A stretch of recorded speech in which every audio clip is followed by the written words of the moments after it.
Hare Krishna. Hello friends, I hope you all are doing well. This is Ritendra, I am preacher of Srimad Bhagavad Gita, and today is very special lecture. Today I am going to talk about the journey of the soul after death, and this is actually all about Garuda Puran, and I am going to tell many things, many facts from Garuda Puran. Actually, Garuda Puran is my one of the most favorite Puran. So I have already written Garuda Puran. So this is my own book, which actually I have written. So this is actually my one of the most favorite book, and I would always follow Garuda Puran. Actually, many people would have a wrong perception regarding Garuda Puran. People would think you all have to read Garuda Puran at the time of the death of our beloved person or beloved one, but it is not true. We all have to read Garuda Puran because we can know many facts, and we can actually understand how to live our life. We can learn how art of living from Garuda Puran. We can actually cure many diseases. Actually, many remedies are actually mentioned in Garuda Puran. So we all have to read Garuda Puran throughout our life, because we just have to remove all the wrong perception about Garuda Puran. So this is actually Garuda Puran, which is actually written by me, and this is actually my one of the most favorite Garuda means one of the most favorite Puran of all the Purans, that is Garuda Puran. So let's start. Let's get into this particular journey of the soul. Means what will happen immediately? What will happen after death? If I die immediately, means if I die just now, then what will happen immediately? Here after death, the soul wander. Listen my words very carefully. The soul wander for 10 days in the vicinity of the body. The soul wandered 10 days in the vicinity of the body, and on the 13th days, with a proper rites, it begin its journey to the Yamloka, realm of the god of death. And the particular soul, after 13 days, on the 13th day, when we actually perform the last rites, the proper rites, then what will happen? The soul depart toward the Yamlok, or the god of death. The soul travel through the path of light or darkness depending on its karma. It depends upon our karma whether soul pass on the path of the light or dark path. So it depends upon our karma.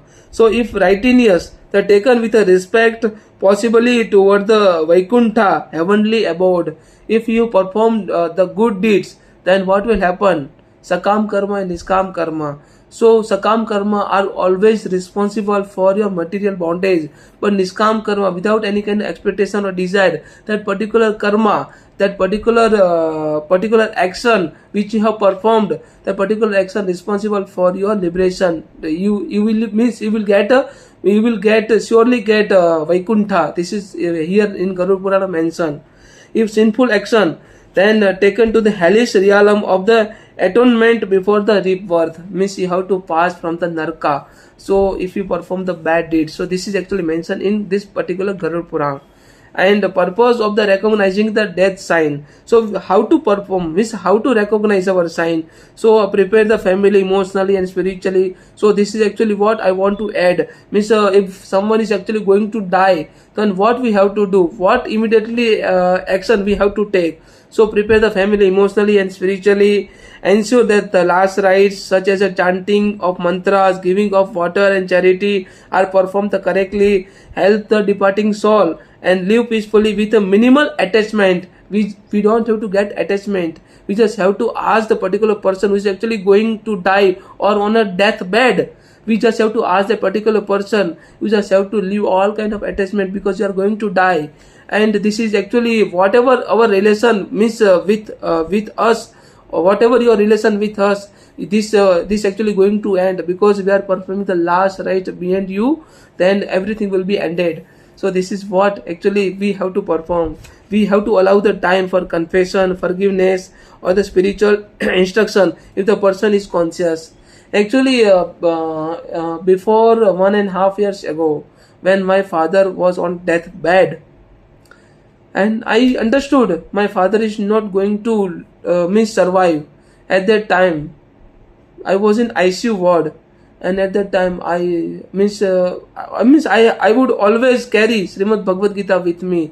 I actually gave my father I gave Srimad Bhagavad Gita to my father, and my father semi-conscious state, he holds Srimad Bhagavad Gita, and I chant the holy mantras of Srimad Bhagavad Gita in the means very near to my father, by which my father can hear, in the ear of my father, so my father can hear. And I ask my father, please depart from here, my Lord Krishna is waiting for you. And at the same time I pray to my Lord Krishna, Lord Krishna, I am trying to be your devotee, so please accept my prayer to keep my father in your supreme heart, in your supreme abode. So this is what I request to my Lord Krishna at the time of my father's death.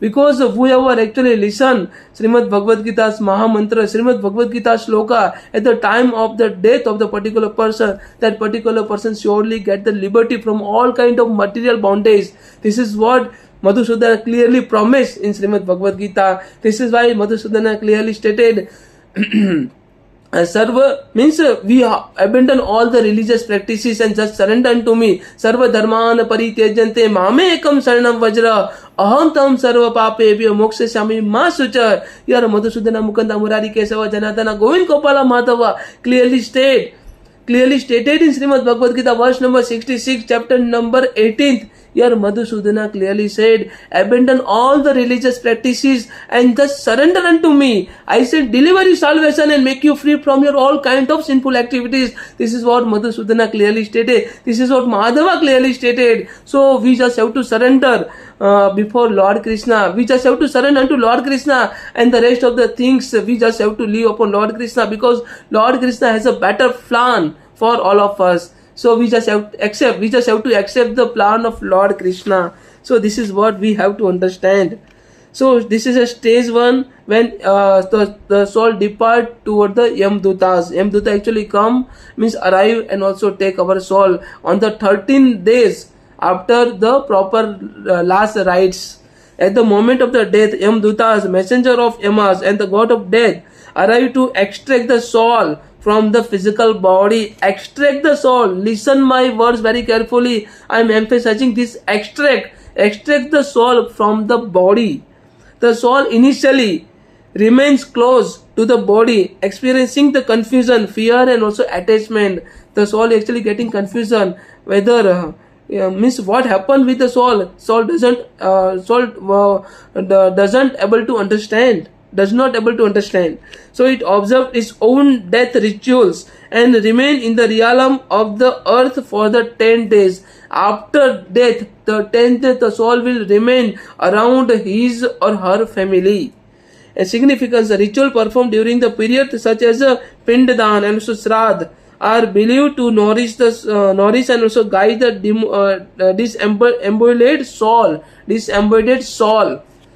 So this is actually first stage. In the second stage, the Pret Yoni. The soul will convert it into the Pret, the subtle body phase. That was not subtle body, that was a physical body, and physical body will be converted, means the soul will be got the separation from the subtle body.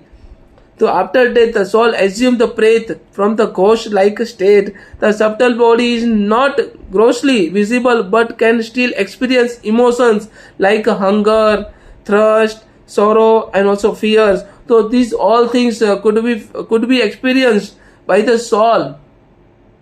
Means after getting a separation from the body. In the Pret soul can experience this particular thing: hunger, thirst, sorrow and also fear. These all things could be experienced by the soul in the Pret Yoni. The Pret Yoni lasts for the 10 to 12 days. The Pret Yoni remains the 10 to 12 days, during which the ritual offering the help to stabilize the soul journey.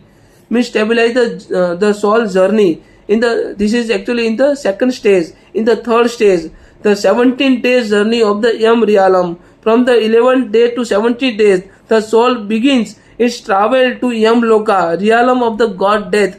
The begins to travel to Yamloka, the realm of the god of death. The journey takes 48 days to 1 year. The journey takes 48 days to 1 year, depending on the karmic weight, depending on the particular karma, particular duty you have performed, a particular prescribed duty. That's why Madhusudana clearly stated, नियतम कुरु कर्म त्वाम कर्म जाया ही अकर्मण शरीर यत्र पिचते परिषिदे अकर्मण. Here Madhusudana, Mukunda, Murari, Kesava, Janardana clearly stated in verse number 8, chapter number 3. Here Madhusudana clearly said, perform your prescribed duty. Means working is better than not working. Performing a prescribed duty is better than not performing a prescribed duty. And no one, listen my words very carefully, no one can maintain his or her physical body without performing his or her duties. So we all are entitled to perform a prescribed duty. We only have a right to perform prescribed duty. Rest of the things we just have to live upon Lord Krishna, Madhusudana, Mukunda, Murari, Kesava, Dwarkadis. We just have to live everything upon Dwarkadis. So because Lord Krishna has all the calculation of our karma. So at the time of the death, Madhusudana clearly stated in chapter number 8, at the time of your death, if you remember my name, then you will surely reach to me. This is what Madhusudana clearly stated. You will surely come to me. This is what Madhava clearly stated.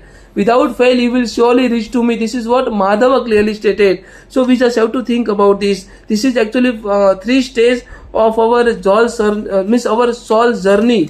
So we just have to remember this all things. And the final 4th stage will be the judgment of Yama. The Yama will give the judgment about according to our karma. And Chitragupt has all the calculation of our karma, all the what I have to say, he has all the calculation of our karma, whether we have performed a bad karma or good karma. According to our karma, the Chitragupt actually review our karma and also ask Yamdut, the god of death Yama, ask Yama, the god of death, to give the particular punishment, whether give hell or heaven according to our karma. So and after after bad and good karma's result we have performed, after finished our punishment of if we entitled the hell, then we are getting punishment. If we got heaven, then we have to enjoy. After the particular enjoyment, then the particular soul will surely get a rebirth again. So in the 5th stage, the rebirth or liberation. So fifth stage is rebirth or liberation. If the particular person who is actually attached with the material world and not able to finish his karmic principles or karmic attachment, then the particular person will surely get a birth again. And the particular person who actually make himself free from all kind of material desire and expectation, like a niskam karma. That's why Madhusudana here clearly stated, perform only niskam karma without keeping any expectation, without keeping any desire. Here Krishna clearly said, return to the earthly planet for the rebirth in the new body based on the karmic residue, can be reborn as a human, animal, plant or a celestial beings depending upon the intention, desire, action, karma. And in the rare cases, the intense spiritual purity, the soul attains the moksha and merges with the supreme reality, Brahman or Brahman. This is actually supreme reality. The ultimate goal of each and every soul is to merge our soul into the supreme reality, in the supreme personality of the Godhead. This is what Madhava clearly stated. This is what Madhusudana clearly stated. I hope you all can understand. If you have any question, any doubt, then please kindly put a comment. Thank you so much. Hare Krishna. Jai Sri Radhe.